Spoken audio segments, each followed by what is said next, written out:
Okay, so welcome everyone. Thank you very much for joining us.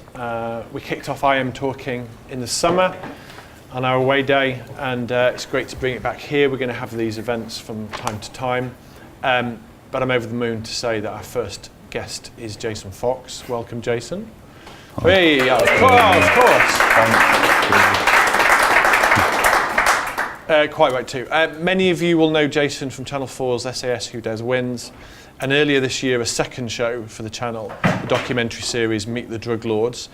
He also, it's an incredibly exciting time, he currently has a book out, Jason Fox Battle Scars, and as I see from my trusty copy of Sunday Times Culture, it's already a Sunday Times top 10 bestseller. Congratulations, that's just astounding. So just 2 weeks on sale and both weeks in the top 10. I have to say it's going to look great on the front cover of the paperback as well. Sunday Times top 10 bestseller. Nothing looks as good as that. Congratulations on that. Thanks a lot. Now, Jason's background is military through and through. He joined the Royal Marine Commandos just at the age of 16, and the book documents his journey through that, the build up to him being a sergeant, his and others' battle with mental health issues, and the start of a new life on TV. So as I mentioned, you were just 16 when you joined Royal Marine Commandos. Was it always going to be that kind of life for you? Was it ever going to be anything else? So I was pretty rubbish at school. I didn't come away with any qualifications, and I also grew up in Luton, which I don't know if anyone knows that place. It's a dump.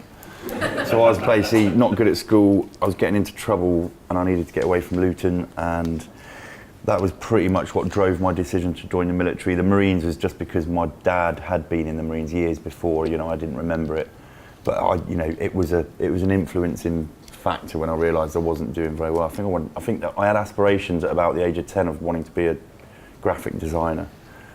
I figured it was like an easy thing to do, but I then realised it wasn't. I know. There's a lot of people here. That was me as a 10-year-old who've made their career from that. That's me as a 10-year-old. And they will attest to that. Yeah. Yeah. So obviously I know it's not easy because I never got to do it. But. And was it 14? You say you kind of made up your mind that you were going to do that. It was then when I realised that the GCSEs were going down the pan. But yeah, I figured maybe I was more of a practical, going outdoorsy person, so it sort of made sense. So what was the reaction of those around you? Because I can imagine that it fills certain relatives with horror, as proud of you as they are, and even obviously how that's increased, but I think my old man must worry them slightly. Yeah, I think my old man couldn't wait to get rid of me. My mum was the same, but not in that, she wasn't too enamoured by the fact that I was joining the military, but I joined at a time when it wasn't. In '92, there wasn't a major amount going on. Well, I think there was Northern Ireland, which was slowly dying down with regard to how sort of violent it was. Although it was still violent, but it wasn't an awful lot going on. And to be honest, I joined up, and I played sport, travelled the world, and got drunk for 10 years. It was sort of on it. So they were supportive. They were kind of concerned. Did they share their concerns with you? No. They could see how. They could see how into it you were. They knew. As soon as I made that decision at 14, basically there was like 2 years of me. That was me. That's all I wanted to do. I used to go out running and training and doing all that sort of stuff. And so they could see that the dedication there. I think they were glad that I was actually into something like that. Yeah. Because as much as I suppose I was someone that I was a school report that was always like, he just doesn't apply himself. I just didn't really enjoy sitting behind a desk and sort of listening to someone tell me what I should be doing. And then I joined the military where I'm told what to do, but anyway, there you go. A lot of the advertising that we see now for the forces is kind of aimed at that kind of age group. Do you have a view on that? Because I guess it needs to connect with something that the person is feeling, not inside and wanting to do that. It's not like, I'm bored, I'm going to go and do this because of this advert. How do you feel about how those adverts kind of target people in that age group? Do you think that's right? Yeah, I mean, the thing is with I've got all my peer group, all my mates that's either still in or left, they'll look at those adverts and be like, what the hell are the military doing? What's all that? But they're not trying to recruit those people. And so it's got to be aimed at what, the millennials and all this sort of thing. So I think they're sort of hitting it. They're trying. I think they're sort of testing and adjusting. They're like throwing. They're going to have to spend money on ads. They throw it out there, see how it does, and and then go from there. I mean, the Marines actually recently had an ad campaign that went out that was disaster. They spent loads on it as well, and like all the guys that were in were like, "That's a brilliant ad campaign," because it basically bigged them up. It said. It was something like, if you want to join the Marines, 99.9% need not apply because it's that hard. So 99% didn't apply. Literally, I know, yeah, mad. Like, it was like the biggest disaster that had ever. I was talking about it to someone the other day, and they were like, "We dropped the ball there." But there we go. How do you know you're the right person though at that age, at 14, 15, 16? How do you know that kind of career is going to be right for you? I didn't, and I don't. I think it grew on me, to be honest. I joined at 16. I didn't know. I was fit. I was in decent. I was able to do the physical side of it, but that wasn't the hardest bit. It was more the fact that I was 16, I like washing my clothes and like getting them folded up and ironed, and that was like the hardest bit. It was the hardest bit for me, and it stressed me out. And I was on the phone to my mum crying, thinking it wasn't the right decision. So it wasn't really the gritty stuff that you'd expect. The gritty stuff was what I enjoyed, being out rolling around in the dirt and stuff. It was the fact that when you come back, you've got to wash everything, clean it, pack it away, fold it up, iron it, put white stuff on your trainers, and then if it's not right, you end up getting hammered for it. So it was more that. It was the discipline side that was doing me in. The regime and all of that. Yeah. So where was the family home at this point when you were 14, 15? Still in Luton. Luton. And you were sent where at 16? Where did you go at 16? Went down to a place called Limpston, which is not far from Exmouth, Exeter, in the southwest. So it's a nice place. I should have fond memories of it. I don't.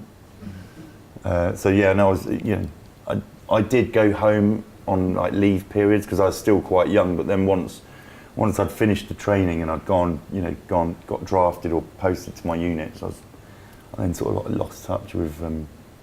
Didn't lose touch with my family, but I didn't really go home much. There was no point. I was having a good time with my mates. But also, you were in a world that was kind of changing you to a certain extent. It was the regime. Conditioning is the word, isn't it? You were, without probably realising, you were being conditioned outside of the life you'd been in before. It was completely conditioning. So when I look back on it, it's obvious what was happening. When you're in it, you don't really realise. So I'm doing lots and lots. Those 10 years, there was lots and lots of training exercises. Practicing to go to war. Essentially, there was also a lot of sport, which was great, and everything else that I spoke about a minute ago.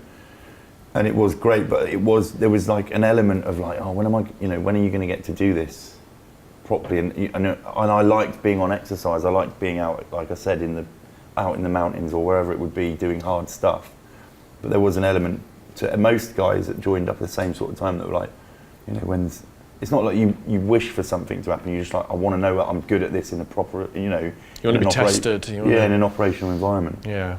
So what was your kind of day like? What was the kind of typical day like at 16 when you've gone off and joined the Royal Marine Commandos? In training, it was hectic. It was just full on. You get up at 5, you don't finish till midnight, and it was everything I spoke about.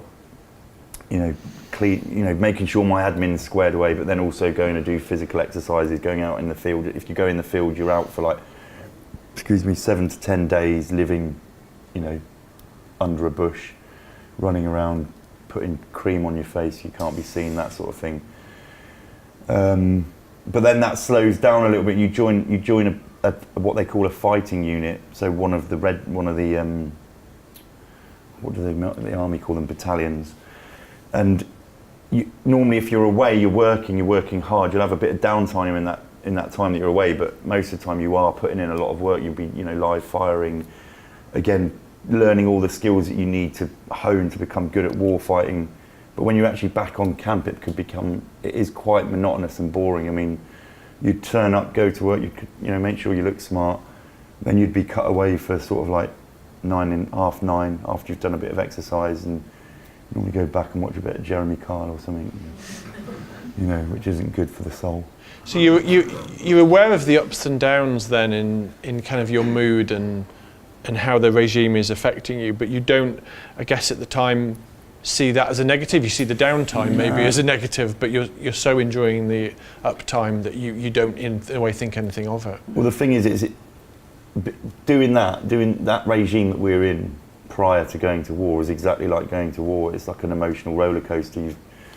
You are literally bored, then you get excited about stuff, then you're looking forward to stuff, then it's bored, then there's a massive come down, or there's an anti-climax to a lot of things. You go through 30 weeks of training to earn your green beret and all that sort of stuff, and then you can't wait to do it, you get it, it's awesome, and then it's a massive come down. You're like, oh, it's a big reality check. And you join a unit thinking that you're the big I am, and there's about 800 other blokes that actually are the big I am, and you're like, oh dear. And then it's the same cycle, and then, when I decided to do Special Forces selection, again, you rinse yourself for God knows how many months, and you're like, I just want to get there, Get there, brilliant, anti-climax, because you then join a smaller group of guys, a squadron that are, they're all over it, and they soon remind you that you're not as good as you thought you were. And that was 25, was it? Age 25, so after about 9 years? About 9 years, yeah. Yeah, you joined Special Forces. Yeah. So where were you stationed? What was that like as a kind of life? As in, what, this course? Course? So we're at 25, you could be based anywhere. You could be sent anywhere, basically. Is that right? Yeah. Well, you go on the selection course, which starts in Wales, which is miserable. In fact, the most of selections it's pretty miserable. But then basically before it's slightly changed from back in the old days. Before you go on selection, you're like, okay, I want to go to either the SAS or the SBS, which are essentially now they are exactly the same unit. They're just they're geographically located differently. And then at the end of the selection course, once you've rinsed it or you've been rinsed, they ask you again. You can choose again where you want to go. So I was a Marine, so I sort of naturally gravitated towards Poole and the Special Boat Service. So that's where I was based for the next 10 years. But ironically, that's what I did, but I probably spent more time in Hereford than I did in Poole, because they work so closely, and you're always cross-training with each other, or when you go away on deployments, we'll take guys from Hereford. And where were you sent in that kind of period? You were sent abroad quite a lot? Yeah, all over. So that 10 years was, if you put it into, I did that was in 2002, so obviously a few months before, a couple of lunatic or a few people flew some planes into a building, and the world changed slightly, and so that dominated essentially where we went, but also it impacted where people would, operate. The enemy, so to speak, were operating. So we were doing stuff here in the UK, all over really. And then 2005-ish, you went to Afghanistan. Is that right? Yeah. Tell us about that. Tell us what kind of role you were out there in, and what it was like when you went over there. It was exciting. It was as mad as that sounds. It is exciting. It was operational. We had lots of different roles. We've had everything from counter-narcotics, surveillance. We had what we call strike, which is counter-insurgency, counter-terrorism. So essentially, going after Taliban, Al Qaeda, that sort of thing. So it was a mixed bag, but it was in that 10 years, I sort of just shy of 10 years, I saw a massive change in the dynamic in that country, and also the sort of attitude of that country towards people that came in when in 2005, before the Brits as a whole came in, into Helmand. It was actually it wasn't benign, but it wasn't as aggressive or as violent. And we were, we were flying into Sangin doing counter-narcotics ops and meeting people and holding shorers, and everything seemed a little easier.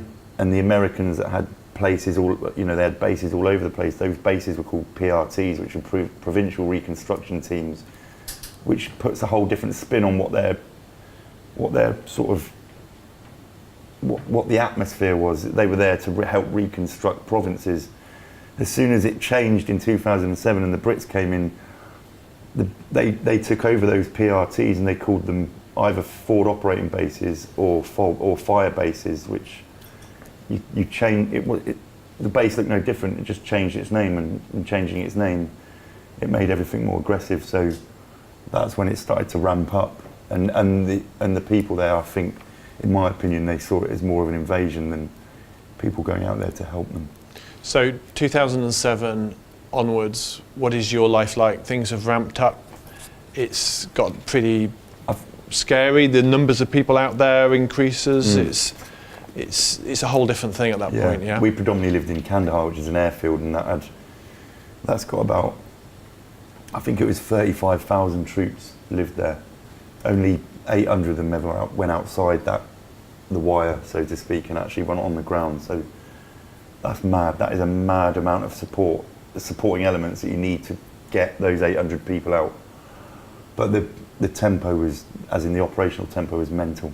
It was like, so I was doing, I did one 9-month tour, but there were 6-month tours, and we were probably out on average maybe 4 nights a week, so maybe every other night. And you're a sergeant at this point, is that right? I went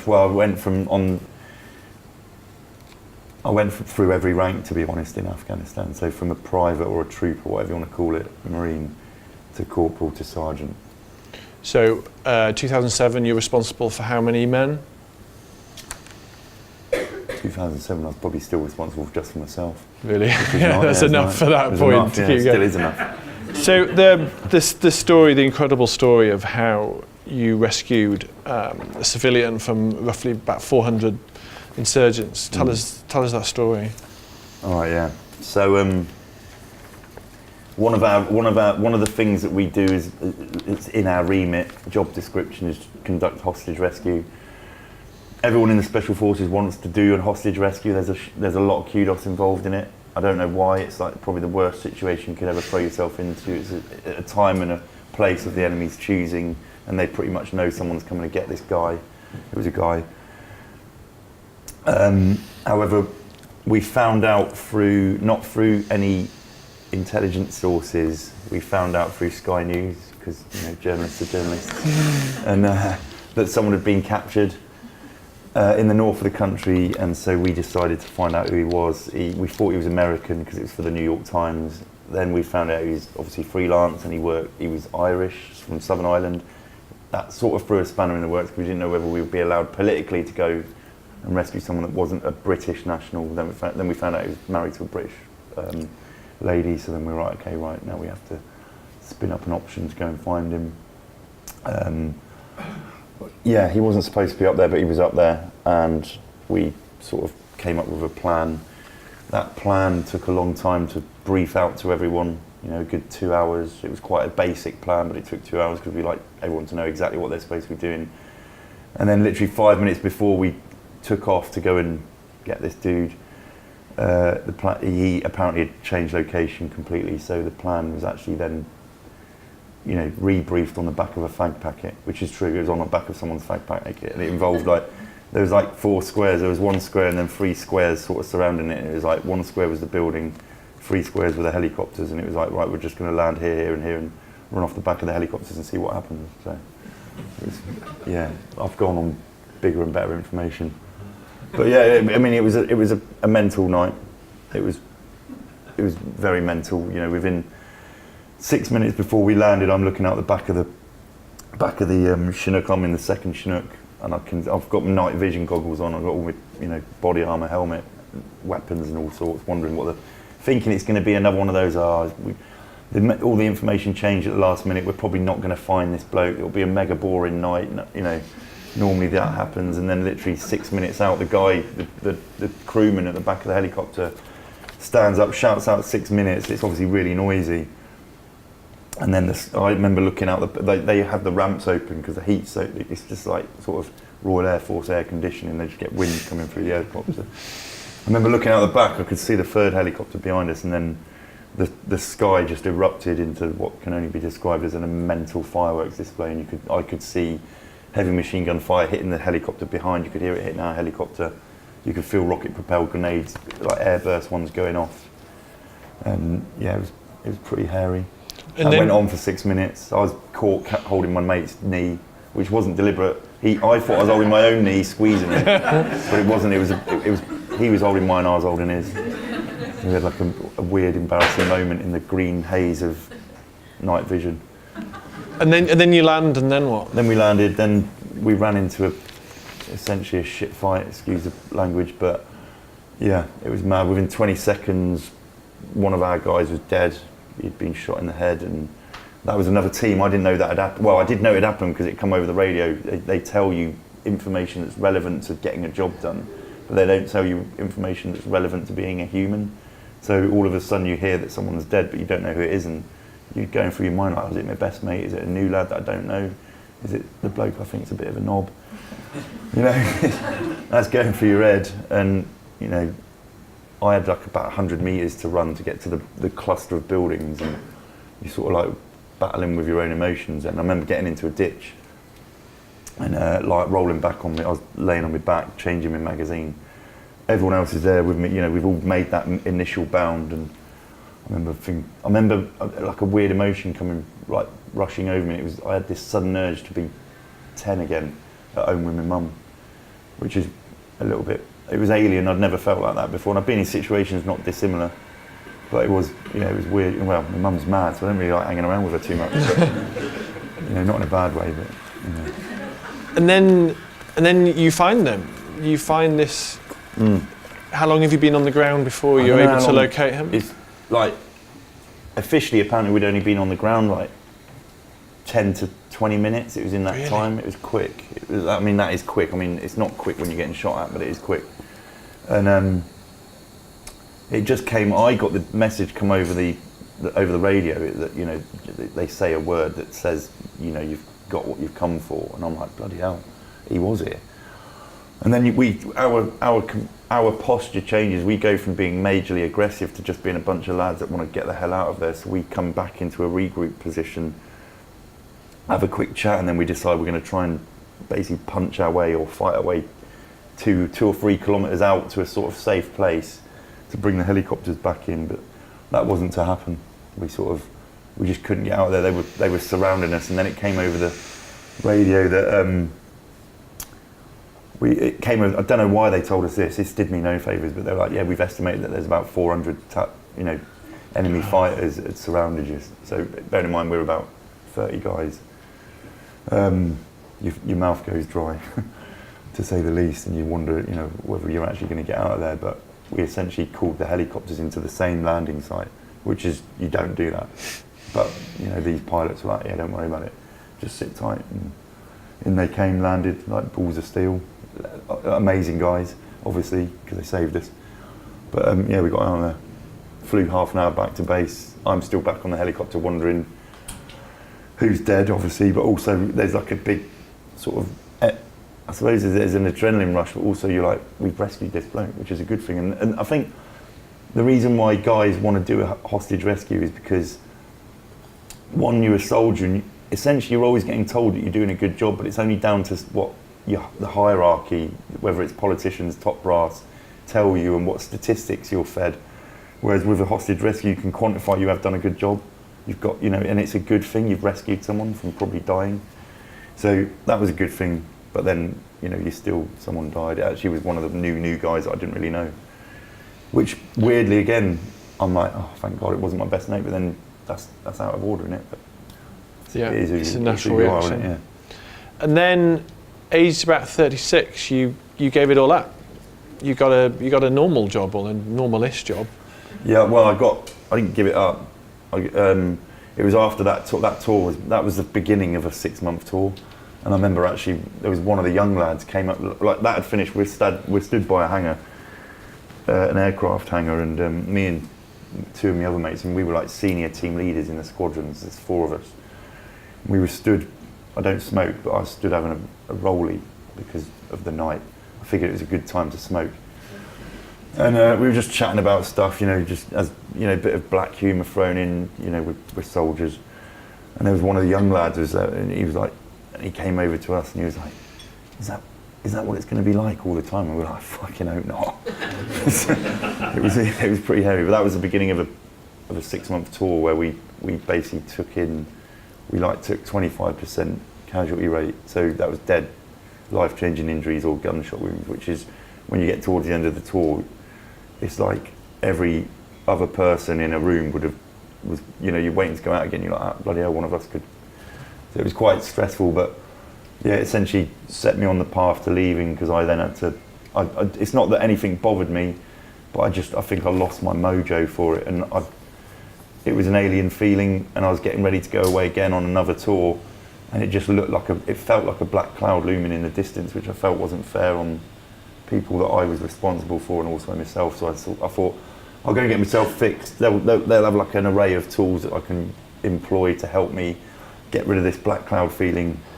That wasn't to be the case, so I ended up leaving. I got medically discharged for PTSD. There's an amazing bit in the book where I think you're in Poole in Dorset, and this is where you've first become aware of how PTSD has affected you. So in the contrast between the life of combat you've been experiencing and this new, seemingly empty life you're living, and that's the point where you ponder this illness and aren't willing to accept it at that point. Is that fair?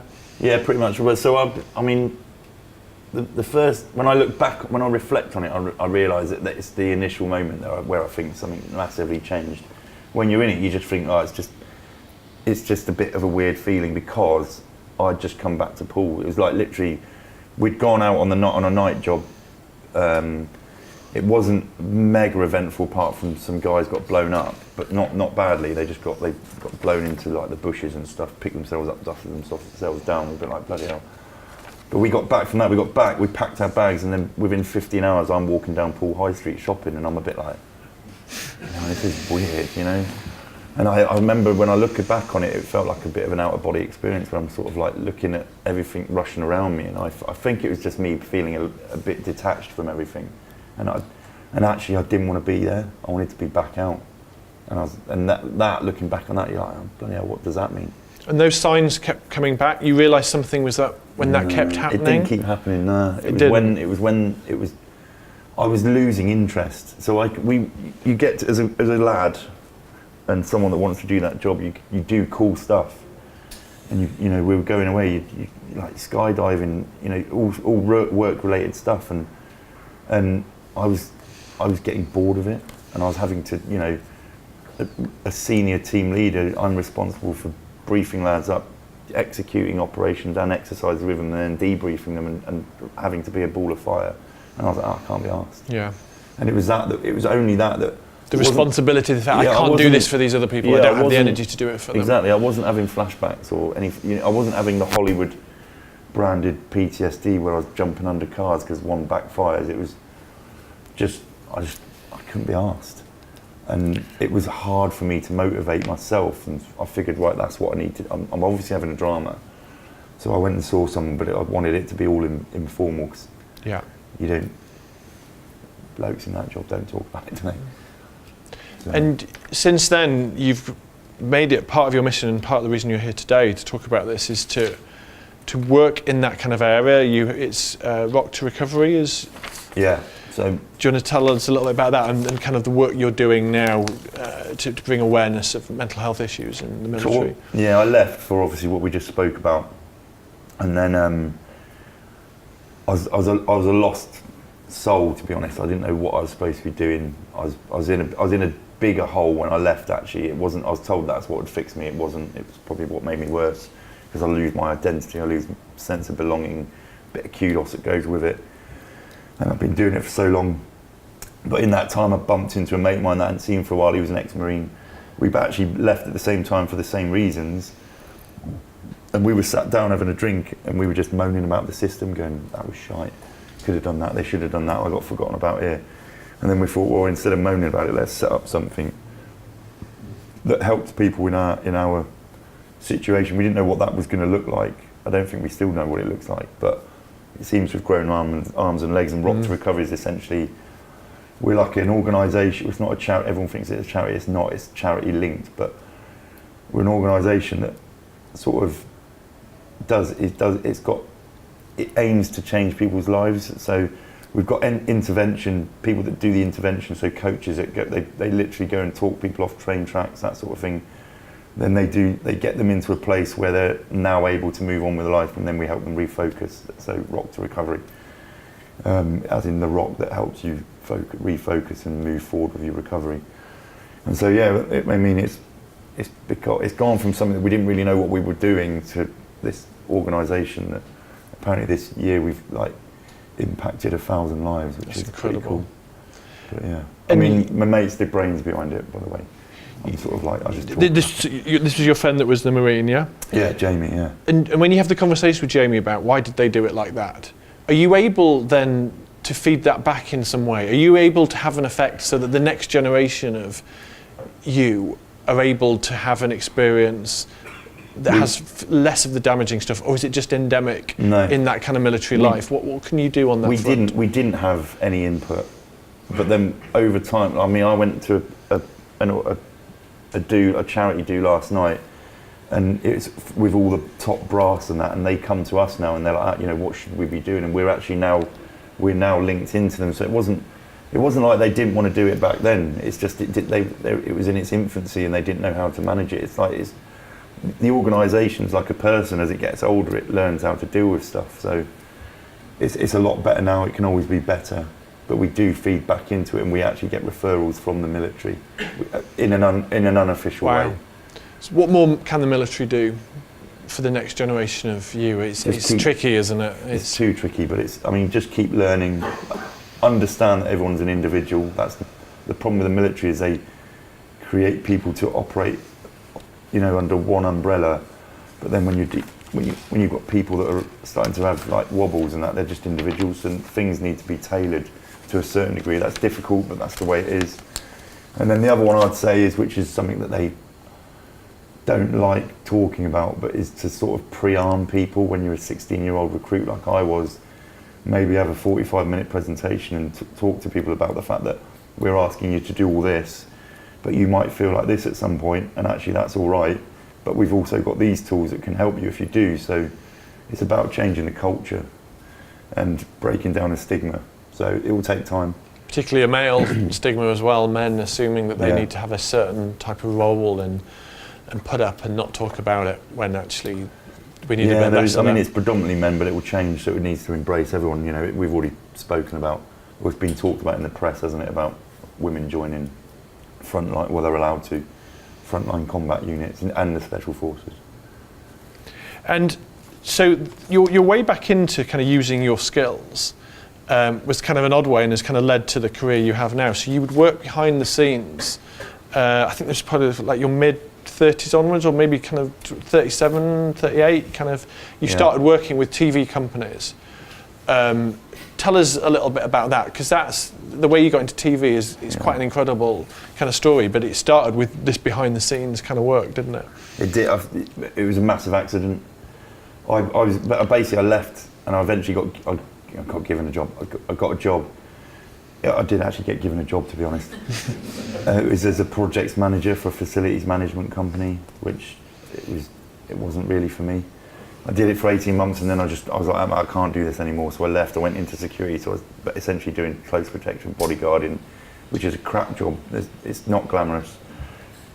It's got no longevity to it. You can't do it forever. And I picked up a decent contract, but then that contract fell through due to finances, and the business was having dramas. And so then I was stuck for work. I was skint, and then a friend of mine who does work in the sort of behind the scenes looking after TV crews world phones me up and he says, mate, I've got this job, I've got so much on, can you cover for me on this one? And I was like, yeah, what is it? And he said, it's basically you're going to be an underwater cameraman's dive buddy out in Madagascar. It's about a four-week shoot, and I was like, that sounds pretty cool. So we flew over we were actually staying on like this small desert island just off Madagascar, living in a 5-star resort. It was cool. And I was basically just sat underwater with this bloke filming, and I'm just checking his hair, giving him a thumbs up. That was it. But what we were filming was these 4 old archaeologists diving on old shipwrecks, old pirate shipwrecks from back in the day, because apparently this is where the pirates hung out. And they were looking for antiquities, and at first you're like, this is awesome. And you know, one of the guys would pick up an old china teacup that was last seen by a pirate, and it is cool, but then after 3.5 weeks, it's just another fucking teacup. And it does get a bit boring. And I think me and Sam, who was the series producer and the cameraman, and we're sat on the surface, and he's like, "Ah, mate, let's just go and do our own. Let's go and have a look around." So we did, and long story short, we decimated this old guy's dive site. Bearing in mind, he's got a paintbrush and he's like moving mud out of the way, and we've just gone down and ripped it apart. But we found like the biggest lump of silver ever found, apparently. Really? Yeah, it was attributed to Captain Kidd. It was found on his shipwreck, and obviously got a decent name in that little environment of the TV world after getting a bollocking for breaking down this bloke's dive site. But then he couldn't contain his excitement that we'd actually just found, this long lost bar of silver. That was the end of that trip, and I'm flying back to the UK thinking, right, what's next? And one of the guys that was on that shoot had gone back, picked up another job with another company. He was in a meeting with the channel about commissioning. They said, yeah, this is a great idea, what you've come up with about taking normal people through Special Forces selection. However, we'll commission it, we'll throw money at it, but where'd you find these ex-Special Forces guys? And this guy was like, well, I've just been out in Madagascar with this bloke, you should give him a call. So I landed, got a phone call. I thought it was a consultancy role at first, and then it turned into being on screen, and I was a little bit more uncomfortable with that, and then I realised that I still needed to pay the bills, so I said yeah. And you're a bit more comfortable with it now? Do you enjoy it? Do you feel it's kind of at home in front of a camera now? I don't mind. I don't mind it. I mean, there was literally before we started the shoot, I was like having a moment to myself, and I was like, fucking hell, how am I supposed to act? What am I supposed to do? And then I was just like, all right, I'll just be myself. And so I forgot about the camera. And it went. And the plan is, I think you're doing loads more. You're doing 2 series back to back, is that right? We've done them, yeah. You've done them all, and they're both on in 2019? Yeah, January will be the first one, as long as the production company pull their fingers out. And then the second one, which is a celebrity one, which is for Stand Up to Cancer, will be in the spring. Wow, fantastic. And then, it's been an incredible year anyway, but the events of the spring were quite something. So you went to the North Pole. Now, how much did your training and your career help you in that kind of preparation, or did you in a way have to kind of unlearn some of that because it's a whole different thing? No, it was, you learn how to operate in extreme cold weather. That's what, you have to learn to operate in every environment that the planet can throw at you. So I was already an instructor in doing that, and that's why a mate of mine who was running the expedition phoned me up in February, and he was like, mate, we've got an expedition going to the North Pole in April. Do you want to come along? And I was like, yeah. He goes, we've got a reasonably big group, and it'd be good if you could come along and just be like not a semi-guide, but more a mentor. So I was like, okay, I'll do that. I'd never been to the North Pole before. I'd never been on the ice cap, but I had operated in conditions not dissimilar. So we went out. He said, oh yeah, and also it's for this charity it's Will Greenwood that's going on it, the rugby player. And I was like, oh, that's cool, he won the World Cup. I know of him. He's a bit of a hero. And he said, oh, it's for a charity called Born, because it's basically research into the prevention of premature birth. He's had a child die from that, and everyone else in it has been linked to that in some way, shape or form. And I was like, bloody hell, that's a coincidence. I was born premature. I was 2 months premature, so there was a link. So it seemed like a no-brainer. So flew out to Svalbard, did all the prep with my 2 mates who were ex-Marines, and then they flew out and we took them onto the ice cap.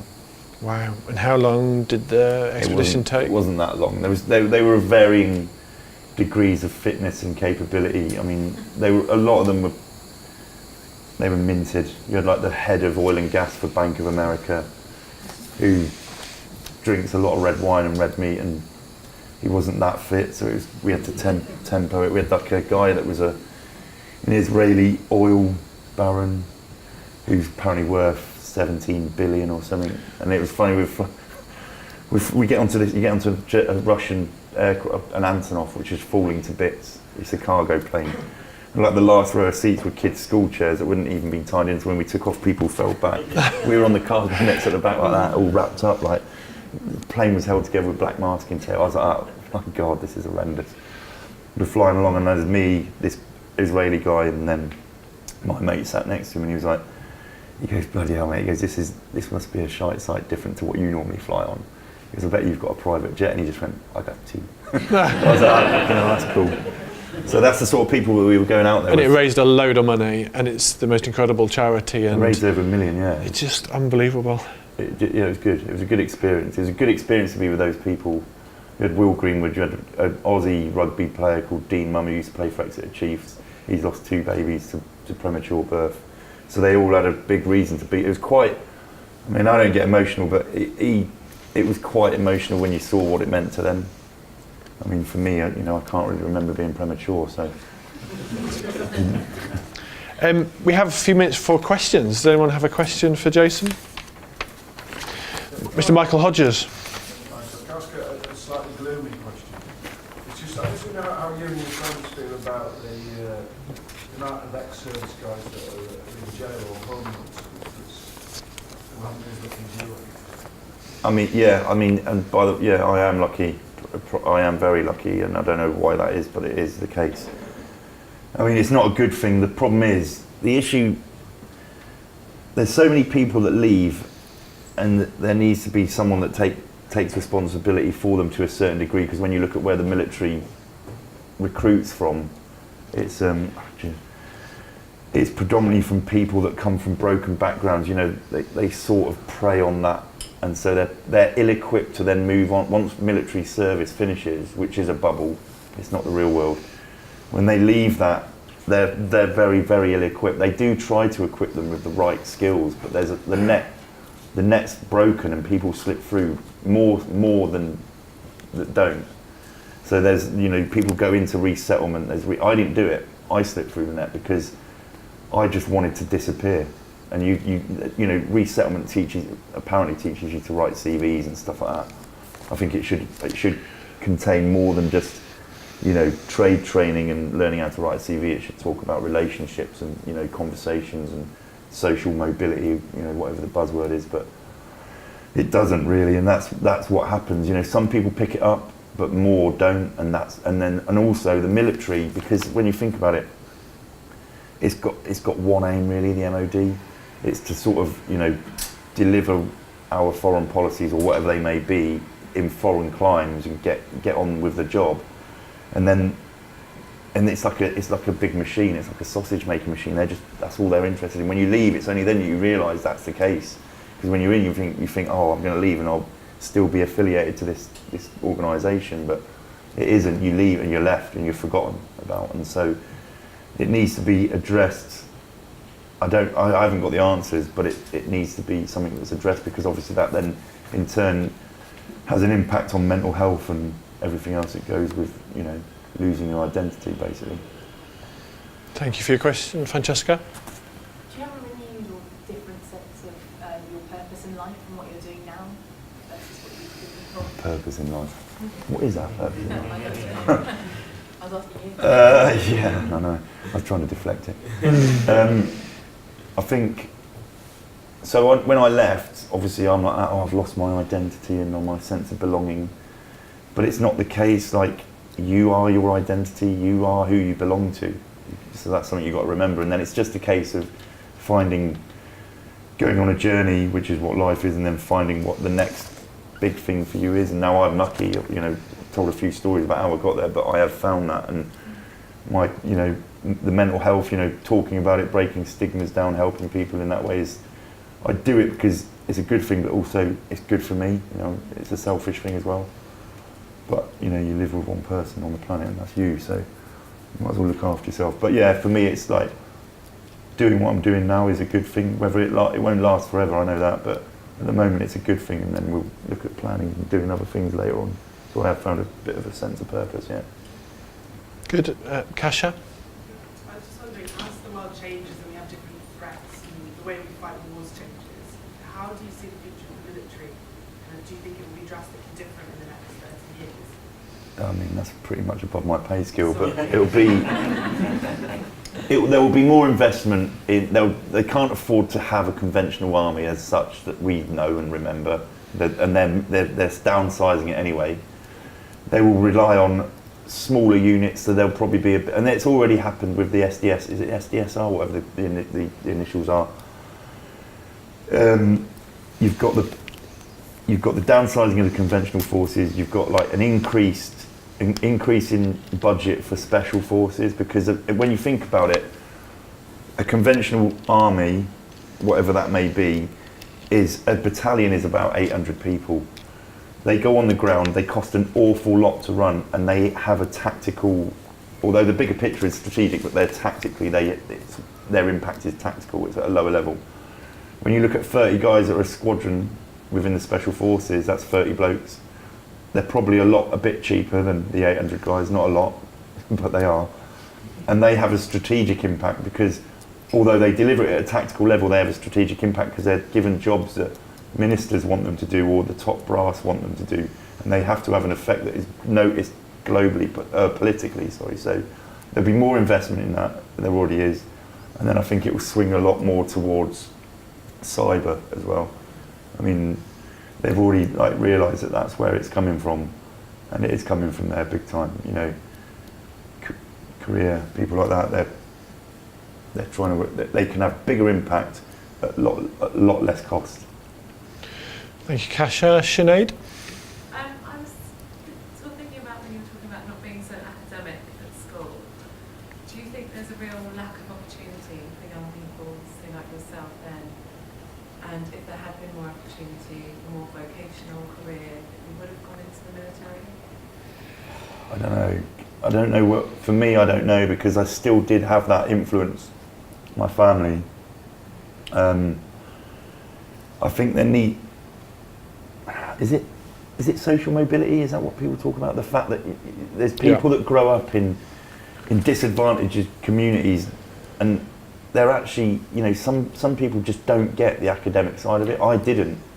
And I think there would have been a lot more to be said for me being taught life skills, you know, and being taught how to conduct a conversation and how you're supposed to act in a room with people. And the military taught me that, but it took a long time, whereas it could have taken a shorter time. And you know, you could actually find that there'll be less people going around stabbing other people if they knew that the opportunities weren't limited, because they couldn't read or write very well, but they could actually hold a conversation, and then they'd see that, you know, they're very good at other things, and actually the more important things probably.